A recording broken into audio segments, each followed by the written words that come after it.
నా పేరు రఘురామ్. నేను నా కుటుంబంతో కలిసి పట్టణంలో నివసిస్తున్నాను.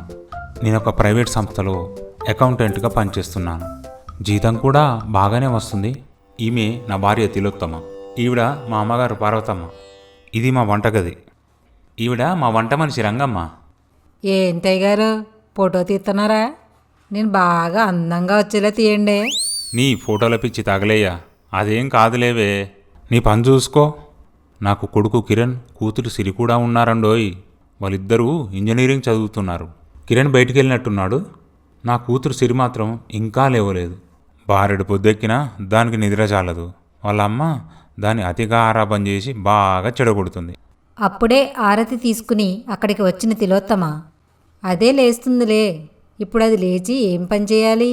అది కాదే, అమ్మాయిని రేపు అత్తారింటికి పంపాక కూడా ఇలాగే పడుకుంటే కుదరదు కదా. ఇప్పటి నుంచి తనకు అన్ని పనులు అలవాటు చేయి. కనీసం టిఫిన్ కూడా చేయడం రాకపోతే ఎలా? రేపు పెళ్ళయ్యాక అత్తారింట్లో ఇబ్బంది పడుతుంది.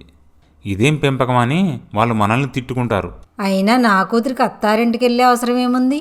బోలెడంత కట్నం ఇచ్చి అల్లుడిని ఇల్లరకం తెచ్చుకుంటాను. ప్రతిదీ డబ్బుతోనే జరిగిపోతుంది అనుకోకు. అన్నిటినీ డబ్బుతో కొనలేం. డబ్బు ఆశ చూపితే అందరూ వస్తారనుకోవడం నీ భ్రమ. ఆత్మాభిమానం గలవారు ఎవ్వరు కూడా డబ్బుకి లొంగరు. చెప్పిన నీతులు చాలు, ఇక ఆఫీస్కి బయలుదేరండి. అయినా ఇప్పుడు దాని పెళ్ళికి తొందర ఏమొచ్చింది? ఇంకా చదువుకుంటుంది కదా, అప్పుడు చూద్దాంలే. ఎప్పుడేం చేయాలో నాకు అంతా తెలుసు. నువ్వు నా మాట ఏనాడు విన్నావు గనక అని రఘురాం ఆఫీస్కి వెళ్ళిపోతాడు. అక్కడే ఉన్న రఘురాం వాళ్ళమ్మ పార్వతమ్మ, లోకంలో నీకు ఒక్కదానికి కూతురున్నట్టు మరీ దాన్ని అంతలా నెత్తికి ఎక్కించుకుంటే అది ఇంకా సోమరిపతిలా తయారవుతుంది. ఇప్పటికే నీ అలసి చూసుకుని పెద్ద చిన్న తేడా లేకుండా మాట్లాడుతుంది. నువ్వు నీ కూతుర్ని ఇలాగే గారాబం చేస్తే అది అత్తారింటికి వెళ్ళాక దాని అత్తగారింట్లో పనిచేయడానికి నువ్వు కూడా నీ కూతురు వెనకాలే వెళ్ళాల్సి వస్తుంది. మరి ఆడపిల్లకి ఇంత గారాబం పనికిరాదు. మాకు మాత్రం కూతురు లేదా, మేం పెంచలేదా? ఊళ్ళాళ్ళందరూ కూడా మన సిరమ్మ గారి గురించి అంతే అనుకుంటున్నారు. ఆ సిరి బద్దగస్తురాలని, పని చేయడం చేత కాదని, వట్టి పొగరబోతని, దానికి బుద్ధి లేకపోతే వాళ్ళ అమ్మ తిలోత్తమకైనా బుద్ధి ఉండొద్దా అని ఆడపిల్లని ఎవరైనా అలా పెంచుతారా? బెడ్ పైకి కాపీలు, టిఫిన్లు, కాళ్ళకు చెప్పులు అందించడం అని ఒకటే చెవులు కొరుక్కుంటున్నారమ్మా. అసలు ఆడపిల్ల అంటే ఎలా ఉండాలి? పొద్దున్నే నిద్రలేసి ఇల్లంతా శుభ్రంగా ఊడ్చి ముగ్గేయాల. కానీ మన సిరమ్మకి ఇవేమీ చేతకావు. వండి పెట్టి కూర్చుని తినమంటే తింటుంది. ఇంత గారాబంగా నేను ఎక్కడా చూడలేదమ్మా.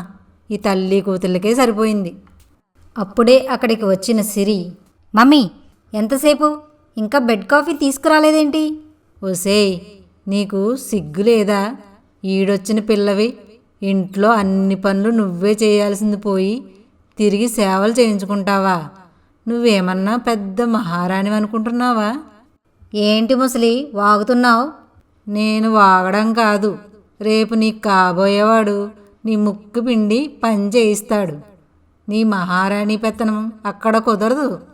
ఓ తెగ సాగించుకుంటున్నావు. ఎన్నాళ్ళే కిరణ్కి పెళ్ళి అయ్యే వరకు. ఆ తర్వాత వచ్చిన ఇంటి కోడలు నిన్ను మీ అత్తారింటికి తరిమేస్తుంది. అయినా మీ బెమ కానీ మన శ్రీరమ్మ గారిని చేసుకునేంత ధైర్యం ఎవరికుంది? ఏంటే ఇందాకటి నుంచి తెగ పేలుతున్నావు? పని మనిషిలా ఉండు. నా కూతురు నా ఇష్టం. ఊరిమి మంగళ మీద పడ్డట్టు నేను ఒక్కదాని దొరికాను మీకు. తుర్రుమంటూ ఒంటికాల మీద వస్తున్నారో. ఇదిగో ఈ రంగం సంగతి మీకు తెలీదు. నాకు తిక్కరేగిందంటే ఇప్పటికిప్పుడే పని మానేస్తాను. నాకు మీ ఇల్లు కాకపోతే 100 ఇళ్ళు ఉన్నాయి. ఏమనుకుంటున్నారో? మనకు మనసులో దాచుకోవడం తెలీదు. ఏదైనా సరే ముఖం మీద అనేయడమే. అయినా మీ తల్లి కూతురుతో నాకెందుకులే. ఎందుకు టిఫిన్కి ఏం కావాలో చెప్తే చేసి చేస్తాను అని బరబరా వంటింట్లోకి వెళ్ళిపోతుంది. అమ్మా, దీనికి మనం ఓనర్లమా లేక మనకి ఈ రంగం ఓనరా? నాకేం అర్థం కావట్లేదు. దాని గురించి నీకు తెలిసిందే కదా. అసలే ఈ పట్టణంలో పనివాళ్ళు దొరకడం చాలా కష్టం. అదే దాని ధీమా. నువ్వేంటి అప్పుడే లేచావా? వెళ్ళి కాసేపు పడుకో, కాఫీ నేను తెస్తాగా. ఈ విధంగా జరుగుతూ ఉండగా కిరణ్ ఇంజనీరింగ్ కంప్లీట్ అవ్వడం, అతని క్యాంపస్ ఇంటర్వ్యూలో జాబ్ రావడం జరుగుతుంది. రఘురామ్ అతనికి పెళ్లి చేయాలనుకుంటాడు. రఘురామ్కి చెల్లెలు సుధా ఉంటుంది. సుధా వాళ్ళది వ్యవసాయ కుటుంబం. వాళ్ళకి ఒక్కగానొక్క కూతురు వసుధ ఉంటుంది. తన కొడుక్కి మేనకోడలను చేసుకోవాలని రఘురాం కోరిక. అయితే కిరణ్కి కూడా మరదలు వసుధ అంటే ఇష్టమే.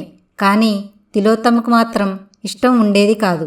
తన ఆడబడుచుకి ఒక్కగానొక్క కూతురు కావడంతో పొలం ఆస్తి మొత్తం తమకే దక్కుతుందని ఆశతో పెళ్లికి ఒప్పుకుంటుంది.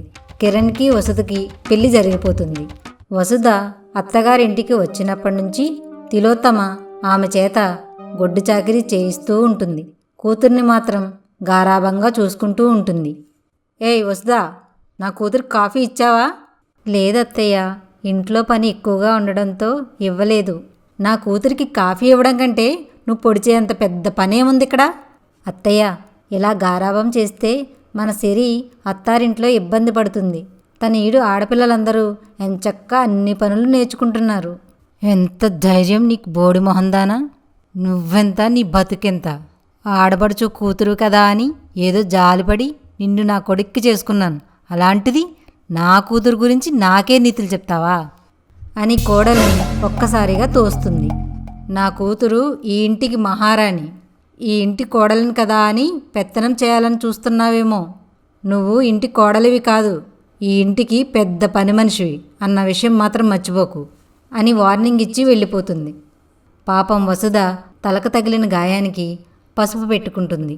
తిలోత్తమ వసుధ ఎంత నీరసంగా ఉన్నా రోజంతా వెట్టి చాకరీ చేయిస్తూ ఉంటుంది. తిలోత్తమ సిరి ఇద్దరూ అవకాశం దొరికినప్పుడల్లా ఇంట్లో ఎవరూ లేనిది చూసి వసుధని నానా విధాల టార్చర్ పెట్టేవాళ్ళు. ఏంటమ్మా ఇదే, మీ అత్తగారు ఆడబడుసు మిమ్మల్ని ఇంత హింస పెడుతుంటే మీ ఆయన గారికి చెప్పొచ్చు కదా, ఎందుకు భరిస్తున్నారు? చూడు రంగమ్మ, సంసారం అన్నాక ఇలాంటివి సహజమే. ఇప్పుడు నేను చెప్పేది విని ఆయన వాళ్ళ అమ్మతో విడిపోతే తల్లి కొడుకులను విడదీసిన పాపం నాకు తగులుతుంది. ఆయన నన్ను తీసుకుని వెళ్ళి వేరే కాపురం పెడతారు. ఇల్లు 2 ముక్కలవుతుంది. సంసారం అనేది గుమ్మం లోపల ఉన్నంత వరకే మనకు విలువ ఉంటుంది. ఒక్కసారి గడప దాటితే లోకులకు కూడా చులకనైపోతాం. ఇంటి కోడలుగా ఇంటి పరువు ప్రతిష్టలు కాపాడడం నా బాధ్యత. తప్పదు, కొన్నాళ్ళు భరించాల్సిందే. ఒకరోజు అందరూ భోజనం చేస్తుండగా వారికి భోజనం వడ్డిస్తున్న వసుధ కళ్ళు తిరిగి కింద పడిపోతుంది. రఘురాం, కిరణ్, పార్వతమ్మ కంగారు పడిపోతారు.